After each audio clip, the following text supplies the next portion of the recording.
ଯାହାକୁ ସାରା ଦୁନିଆ ହସିଥାଏ ସେହି ହିଁ ଦିନେ ଇତିହାସ ରଚିଥାଏ। ନମସ୍କାର, ମୁଁ ଦେବାଶିଷ। ଆଜି ପୁଣି ଥରେ ମନକୁ ପରିବର୍ତ୍ତନ କଲା ଭଳି ଏକ ସୁନ୍ଦର କାହାଣୀ। ଆଜି ଆମେ ଏହି କାହାଣୀ ମାଧ୍ୟମରେ ଏଇଆ ଜାଣିବା କି ବାସ୍ତବରେ ଆମ ସଫଳତା ବାଟରେ ବାଧକ କିଏ, ଯାହା ପାଇଁ କି ଆମେ ସଫଳତା ପାଇପାରୁନୁ। ଏହା ଜାଣିବା ପାଇଁ ଚାଲନ୍ତୁ ଆଜି ଏକ କାହାଣୀ ଶୁଣାଉଛି। ଥରେ ଜଣେ ଅଫିସର ବସ୍ଙ୍କୁ ଲାଗିଛି କି ମୋ ଅଫିସରେ ଭଲ ରେଜଲ୍ଟ ଆସୁନାହିଁ କାହିଁକି, ସବୁ କର୍ମଚାରୀମାନେ ଭଲରେ କାମ କରୁନାହାନ୍ତି କାହିଁକି। ଏମିତି ଚିନ୍ତା କରୁ କରୁ ତାଙ୍କ ମନକୁ ଏକ ଆଇଡିଆ ଆସିଛି।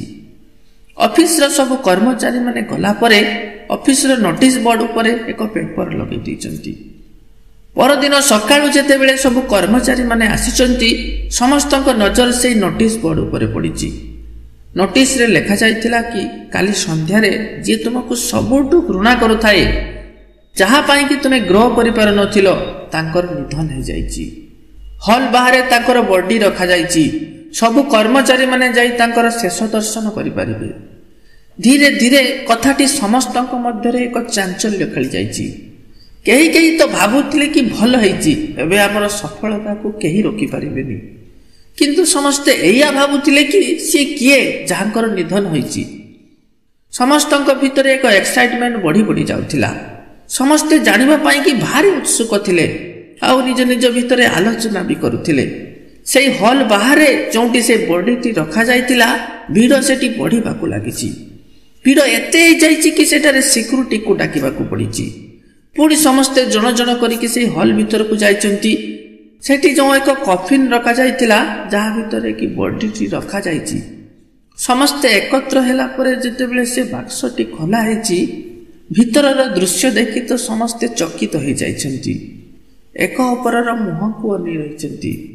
ସେ ବାକ୍ସ ଭିତରେ ଆଉ କିଛି ନଥିଲା, ଏକ ବଡ଼ ଦର୍ପଣଟିଏ ରଖାଯାଇଥିଲା। ଆଉ ତା ପାଖରେ ଖଣ୍ଡେ କାଗଜରେ ଲେଖା ହେଇଥିଲା କି ଆପଣ ନିଜେ, ସମସ୍ତେ ନିଜେ ହିଁ ନିଜ ସଫଳତା ରାସ୍ତାରେ ବାଧକ, ଯିଏକି ତୁମ ଖୁସିକୁ ତୁମ ପାଖକୁ ଆସିବାକୁ ଦଉନି।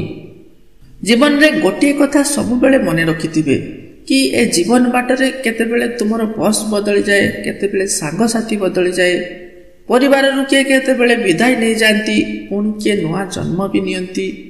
ଏମିତି ଉପର ତଳ ସବୁବେଳେ ଲାଗି ରହିଛି।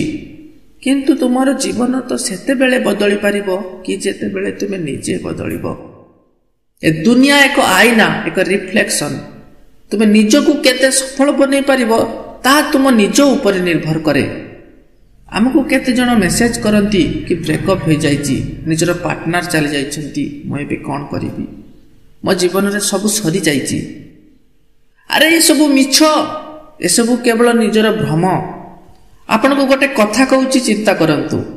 ଜଣେ ବାପାଙ୍କର 2ଟି ପୁଅ ଥିବେ। ଜଣେ ସୁସ୍ଥ ସବଳ, ଭଲ ରୋଜଗାର କରୁଥିବେ, କୌଣସି ଚାକିରି କରିଥିବେ, ଆଉ ଅନ୍ୟ ଜଣେ ପୁଅ ପଙ୍ଗୁ, ଅକର୍ମଣ୍ୟ ହୋଇଥିବେ, କିଛି କାମ କରିପାରୁନଥିବେ। ଆପଣ ଲକ୍ଷ୍ୟ କରିଥିବେ କି ସେ ରୋଜଗାରିଆ ପୁଅଟିକୁ ଯେତିକି ଭଲ ପାଇବା ମିଳୁଥିବ, ମାତ୍ର ସେ ଅକର୍ମଣ୍ୟ ଜଣକୁ ତ କେହି ପଚାରୁ ବି ନଥିବେ। ଏହାର କାରଣ କ'ଣ? କେବଳ ସ୍ୱାର୍ଥ। ଯେଉଁଠି ବାପା ମା ଏ ଦୁନିଆରେ ଚଳନ୍ତି ପ୍ରତିମା ଯାହାକୁ କୁହାଯାଏ, ତାଙ୍କ ପାଖରେ ମଧ୍ୟ ଭଲ ପାଇବାର କମ୍ ବେଶୀ ରହିଛି।